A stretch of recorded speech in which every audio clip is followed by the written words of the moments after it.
सौ. ऋतुजा शरद मोरे यांना बँकेत जाऊन वाढदिवसानिमित्त शुभेच्छा. नातेपुते. शिवप्रसाद अर्बन बँकेच्या चेअरमन तथा सोलापूर जिल्हा परिषदेच्या सदस्या सौ. ऋतुजा शरद मोरे यांचा वाढदिवस एप्रिल 16 रोजी साजरा झाला. त्यानिमित्त आज त्यांच्या बँकेत भेट देऊन मान्यवरांनी त्यांना पुष्पगुच्छ देत वाढदिवसाच्या मनःपूर्वक शुभेच्छा दिल्या. या प्रसंगी रणजित गोठमशेठ पांढरे, अजित शेठ पांढरे, अक्षय भैया ठोंबरे, विकी भैया अवघड तसेच महाराष्ट्र पोलीस प्रहरीचे मुख्य संपादक प्रदीप उर्फ बाबा ननवरे उपस्थित होते. सर्वांनी सौ. मोरे यांचा सत्कार करून त्यांना पुढील वाटचालीसाठी शुभेच्छा दिल्या. सौ. ऋतुजा मोरे या सामाजिक क्षेत्रात सक्रिय असून महिलांच्या सक्षमीकरणासाठी तसेच सर्वसामान्य नागरिकांच्या प्रश्नांसाठी त्या नेहमी पुढाकार घेतात. त्यांच्या कार्यामुळे परिसरात त्यांच्याबद्दल विशेष आदर निर्माण झाला आहे.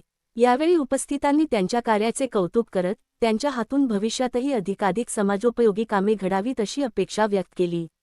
सामाजिक कार्यात अग्रस्थानी असलेल्या सौ. ऋतुजा मोरे यांना वाढदिवसानिमित्त हार्दिक शुभेच्छा.